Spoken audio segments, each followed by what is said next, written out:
So the World Cup's upon us, and we're going to look ahead to the weekend matches. The first weekend of the World Cup, I've got Bharat Sundaresan, special correspondent of the Indian Express, with me.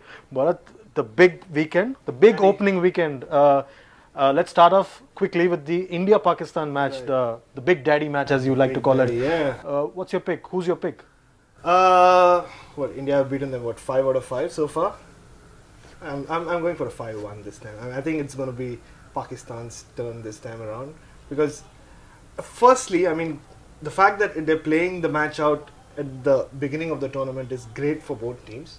Because it's almost like that, if I had to think about it as an Indian player or a Pakistani player, it's almost like that annoying relative visit that you need to get done with when you're out of the way. You just want to get it out of the way. And because so far, whenever India have faced Pakistan in a World Cup, it's either been in a knockout or when it really, at a stage where it could have impacted their campaign. For a change, this match, win or lose, it's not going to impact, how either team goes from that point on. So I tend to agree with you. I think this time might be the first time that Pakistan win, and then maybe Star Sports may regret putting out those ads. Of course, those ads are really corny. I don't get where they're going with it. And also, if I was a World Cup organizer, I would look at this. The fact that India and Pakistan are playing at first with a lot of glee, because it might happen again. The fact that they're playing the first match, what if they end up playing the last match as well? That's win-win for the organizer, for the broadcasters, absolutely, for everybody else. Absolutely. So India, Pakistan, we both agree on that. Right. Sri Lanka, New Zealand, I think.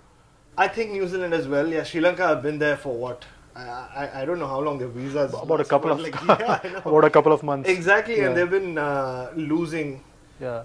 They lost to Zimbabwe, believe it or not, in the warm-up match. Yeah. Exactly, but warm-up matches, you can't read too much into them. But the fact that they have lost 4 out of 6 matches that happened in that one-day series to New Zealand quite comprehensively, is a bad sign for them. And also, with Dilshan, Sangakkara, and Jayawardena, whether they can remain consistent throughout, they all scored 100 each, or I think Dilshan got a couple, in that one-day series. But New Zealand just seemed so strong for their conditions. Yeah, and also I think that Malinga's not being fit is not helping matters. Yeah. So I think we both agree on that as well. Yeah.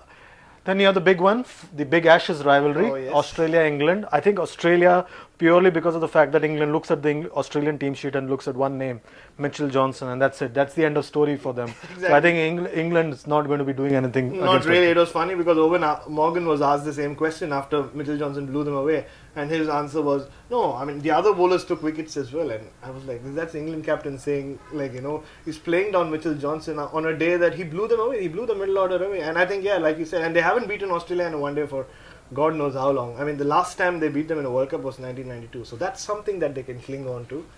But apart from that, it looks like Australia all the way. And then finally on Sunday we have South Africa, Zimbabwe. The battle of the neighbours again. Battle of neighbours. But Zimbabwe is way too down the pecking order right now to really surprise South Africa. That to this South African side. Yeah, if this was a Zimbabwe of 99 or 2003, maybe they would have had at least a chance of making maybe even 92. Maybe, 92 as well, At least making it a little competitive. But even though they beat Sri Lanka the other day, they chased down a big target. It wasn't like one of those shock defeats. They chased down 280. It's a good sign. But against a South African bowling attack in those conditions, and how do they stop AB de Villiers? I'm not saying West Indies had a great attack, but they couldn't stop AB de Villiers. How can poor Zimbabwe stop someone like AB de Villiers, or will they even get to AB de Villiers with Amla and the others waiting in the wings before AB de Villiers even comes out to bat? So that should be South Africa. 400 maybe on Sunday. Maybe it's possible, but that's going to be an interesting part of this World Cup. Whether we're going to see 400 total. Australia is easy to score. People talk about the bounce and the pace and the swing. Easy to handle. Yeah, but once you get going, it's very difficult to stop you because of the big grounds, and even if you're not hitting boundaries, you're always getting 2s and 3s, and in the death overs you can really push on, and 400 maybe. But thanks a lot, Bharat. Thanks a lot. We'll get back and keep watching Indian Express online on YouTube.